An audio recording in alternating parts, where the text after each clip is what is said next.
Welcome back to another episode of the Healing Chamber Podcast. This is Layla Rose, and today we are discussing the topic of why, when men don't provide, they become parasites for the planet, for planet Earth, and for women as well. So,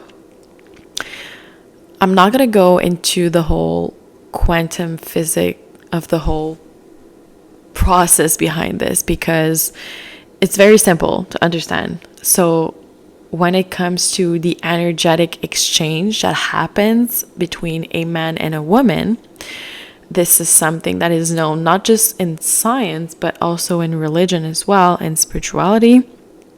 So just by being in the presence of a woman, a man is taking her energy. So obviously this is something that we can notice just visually.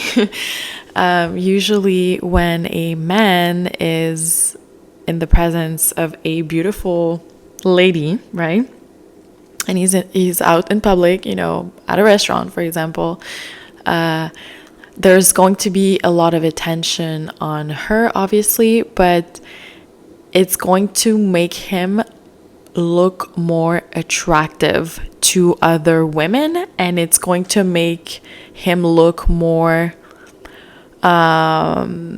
superior, I would say, or masculine in the eyes of other men. And there's a lot of studies on that as well. I think the percentage of increase is like 30%. Like a man is 30% more attractive if he's next to a woman. Obviously, the more attractive she is, the more that number is going to be higher. And so this is just some basic knowledge, but the fact that people even argue about this, like on social media nowadays, obviously I don't participate into this whole debate because there's nothing to debate. And so what happens if a man, for example, gets married and he starts to do 50-50 financially with the woman, is that the woman is going to get depleted. And I noticed that because I've talked to a lot of men that were married for like 20 plus years, and when I tell you, these men have no fucking clue, and I'm sure like in 20 years their wife must have turned like blue in the face, trying to tell them that, and sometimes it's not even the 50-50 financially. Sometimes it's just the women doing everything at home and, being a stay-at-home wife, which is, again, something that I'm going to talk a lot more about because it's a huge trap if you don't know how to do it. And so what happens is that the woman gets depleted over time. At first she's young, right? So she doesn't really feel the impact of this. But then obviously if there's children involved, that's when she gets depleted. And then she gets bitter and, resentful. And then it's so funny because when I would talk to men that were married for like 20 plus years and, got divorced, they were like, yeah, my wife was so ugly at the end. Like she was always like nagging me, whining. She was, and they would say, like multiple men have said to me, like my ex-wife at the end of our, marriage was a cranky bitch. And I'm sure she was, because obviously if you don't fucking get the message, but here's the thing, right? If you're a woman, please do not push yourself to that limit, to that point, there's a lot of sign at the beginning in the dating and talking phase that will show you what type of men you're dealing with, so you don't waste 20 fucking years, not being happy, that's what it is. And then obviously when there's children involved, it just gets messy because a lot of times, the children take the father's side because they can see that their mother is just completely dysregulated. Like her nervous system is so dysregulated that she looks crazy. And unfortunately, like their children, the children that By the way, they spent like 20 years to sacrifice their career, everything for these freaking kids. And these kids, usually in their like mid 20s, turn against their freaking mother when there's a divorce happening. And obviously, I'm not laughing at the situation. I'm just like, it's just so bad. It's unbelievable. I can't even imagine like going through something like this. And obviously, every single man who has been telling me all these things, oh my God, I've been their karma. Trust me, I've been their karma, because I'm not emotionally attached to them. And yeah, I've been, yeah, whatever. I'm not going to say what I did. But anyway, just trust me. Trust me on that one. So one way that women can avoid being in these extreme situations like these, because a lot of women think, oh, I'm married, so I have this security, but it's not true. A lot of men have, especially powerful men, they have really good lawyers, and they're going to be able to make sure that you get the least amount of money possible in the settlement. So how do you avoid that? When you have a man who provide in all different aspects of your life, one of the non-negotiable or requirement for your marriage should be to get an allowance. All right, because a lot of men are like, yeah, I'm giving you this luxury car and this and that, but those are not things. Yeah, of course you can, leave the marriage and then sell the car, but that's not enough for 20 years. Like, are you saying it's like $1 million car? Like, what do you mean a car? Like, it's not enough to like pay your bills for the rest of your life, and just not like that. It doesn't make sense. So having an allowance, and on this allowance you put half aside. And here's the thing, and obviously it should be in an account where your husband has no freaking access. The ideal situation would be to put the money in a trust, or I don't know, it depends. I'm not giving financial advice, I'm just giving ideas.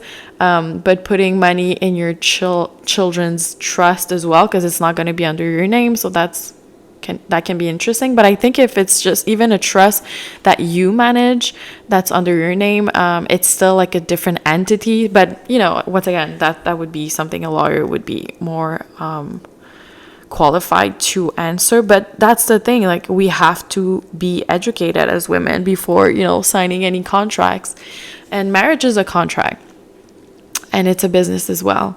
And so yeah, if you're not married or anything, you're just in this relationship, once again, the guy has to provide money, like he has to pay your bills, but it has to be an amount that's like over the amount of your bill. So it includes, like your maintenance and your beauty treatments and your mental health, whatever. Like, he doesn't need to know the details, obviously. Like, I wouldn't tell my boyfriend or husband that I'm going to therapy, because these are all type of information that men use like later on. Like, a lot of people think my husband would never do this to me. Like, obviously, like, no one gets married to someone and think, oh my God, this man is gonna fuck me over 20 years later after giving birth to his children and putting my life on hold so he can build his multi-million-dollar business. Like, no woman thinks like, oh my God, he's gonna put me on the streets. Like, obviously you don't think, but a lot of men, unfortunately, don't have emotional attachment. And I've talked to so many men that straight up told me, I've been with I was married for 20 plus years and I was never in love. Like, the amount of men that told me that, and they just confirmed what I thought was, the truth.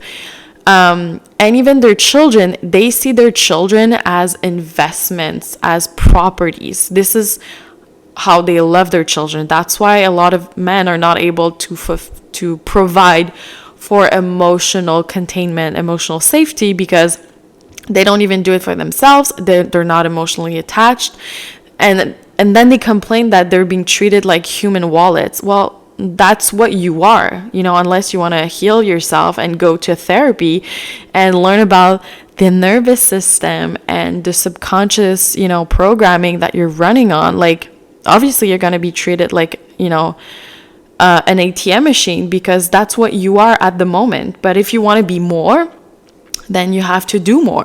Like, that's how simple it is, but obviously that's not how you want to be talking to men when you're dealing with a situation like that, because they're gonna think you're entitled, blah blah blah.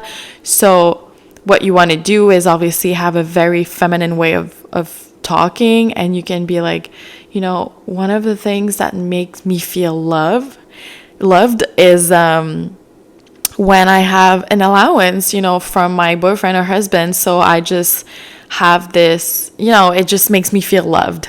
Keep it like that. Don't even talk about like security, stability, because like these men don't even get it. Like, they don't understand the reality of being a woman and being sexually harassed on a daily basis in corporate America. Like, don't even waste your breath. Don't waste your time and energy. Obviously, put this energy onto yourself to upgrade yourself and level up. But this is how you want to bring this topic to a man. And obviously, if he's like, fuck you, I'm not doing that, I'm not giving you an allowance, nobody's going to give you an allowance, who do you think you are, blah, blah. If a guy starts, I don't know why I'm being sassy today. If a guy starts to talk like that, obviously he is not the one, and you just move along. You say, it was nice meeting you, we are not online, thank you very much. And you do it like, how businesses just lay off people that were like working for them forever, and they just don't give a fuck. They're just unbothered, and they're like, thank you for your services, and they just do like a generic type of phrase to like lay you off. This is how you lay off a man. If a guy doesn't want to provide for you, you say, well, it was so nice meeting you, thank you for taking me on dates, or whatever the fuck you guys did. It was really pleasant talking to you, but I'm gonna move on with my life. Have a good day. Wish you the best. And that's it. You don't answer, because obviously a lot of them are ego driven, right? So they're gonna be so freaking triggered by you being unbothered. But you're a corporation. That's how you present yourself. And so you just move along. And because you're doing rotational dating anyway, it shouldn't even, bother you. And if he keeps on like messaging you and you're not answering, because obviously you cannot answer. If you start answering, you're giving them your energy once again. So if you stop answering altogether and they keep on messaging you, you just block them and they're gone forever. And then you just move on with your life and do whatever the fuck you wanted to do that day, and you focus on feeling good, taking care of yourself, looking good, feeling good, and you're going to attract men on that frequency, right? Who will appreciate your inner and outer beauty. All right, so that's it for today's episode. Let me know what you think. What are your comments, suggestions for next episode, and I'll see you tomorrow.